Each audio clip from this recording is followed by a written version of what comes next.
അങ്ങനെ ഞങ്ങൾ രാത്രിയിൽ ഡ്യൂട്ടി കഴിഞ്ഞിട്ട് സൂര്യനെല്ലിയിൽ അമ്പലത്തിൽ ഉത്സവം കാണാൻ പോയിരുന്നു. അതിൻ്റെ കുറച്ച് വിശേഷങ്ങളും കാര്യങ്ങളൊക്കെയാണ് നിങ്ങളോട് ഞാൻ പങ്കുവയ്ക്കുന്നത്. ഒരുപാട് കാഴ്ചകൾ എനിക്ക് പകർത്താൻ പറ്റില്ല, കുറച്ചൊക്കെ ഞാൻ പകർത്തിയിട്ടുണ്ട്. അപ്പോൾ ഞങ്ങളുടെ ഡ്യൂട്ടിയൊക്കെ കഴിഞ്ഞ് രാത്രി ഒരു 9:30 ഞങ്ങൾ പോയി. 4 ദിവസം മുന്നേ തുടങ്ങിയ ഉത്സവമാണെങ്കിൽ ഞങ്ങൾക്ക് ലാസ്റ്റ് ദിവസമാണ് പോകാൻ പറ്റിയത്. ഇന്നിവിടെ നടക്കുന്നത് ആടലും പാടലുമാണ്. കഴിഞ്ഞ ദിവസങ്ങളിൽ കരകാട്ടം, അങ്ങനെ ഒട്ടനവധി പ്രോഗ്രാംസ് ഉണ്ടായിരുന്നു കേട്ടോ. ഇന്നത്തെ ആടലും പാടലിലും ഒക്കെ ഒട്ടനവധി താരങ്ങളെ അവർ അവതരിപ്പിക്കുകയും അവർ അനുകരിക്കുകയൊക്കെ ചെയ്തിരുന്നു കേട്ടോ. ഒരുപാട് രസകരമായിട്ടുള്ള സംഭവങ്ങളൊക്കെ ഉണ്ടായിരുന്നു. അപ്പോൾ കണ്ടോ, ഇപ്പം നിങ്ങൾ കണ്ടുകൊണ്ടിരിക്കുന്നത് രജനീകാന്താണ്. രജനീകാന്തിനെ അവർ അവതരിപ്പിക്കുന്നതാണ് കണ്ടുകൊണ്ടിരിക്കുന്നത്. അതുപോലെ തന്നെ അജിത്ത്, അങ്ങനെ ഒട്ടനവധി സ്റ്റാർസ് സ്റ്റേജിൽ വന്ന് ഡാൻസ് ആടുന്ന പോലെയും അങ്ങനെ ഒരുപാട് പാട്ടുകൾക്ക് ഡാൻസും ഒക്കെ ഉണ്ടായിരുന്നു. അപ്പം നല്ലൊരു അനുഭവമായിരുന്നു.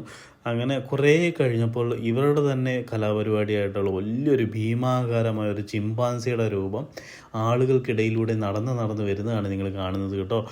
അപ്പോൾ നമ്മൾ ആദ്യം ഫസ്റ്റ് കണ്ടപ്പോൾ ഞെട്ടിപ്പോയി. പക്ഷെ കുറേ പേരൊക്കെ പേടിച്ചിട്ടുണ്ടാവും. എന്നാലും പിന്നെയാണ് നമുക്ക് മനസ്സിലായത് ഈ നടന്നു വന്നതും ആ പരിപാടി അവതരിപ്പിച്ച ആൾക്കാരുടെ കൂട്ടത്തിലുള്ള ആൾ തന്നെയായിരുന്നു എന്ന് കേട്ടോ. ഇയാൾ അങ്ങനെ അവസാനം സ്റ്റേജിലേക്ക് കയറി സ്റ്റേജിൽ നിന്ന് ഇയാളുടെ ഒരു പ്രകടനം ഉണ്ടായിരുന്നു.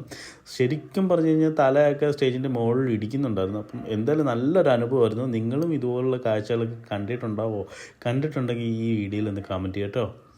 ബൈ.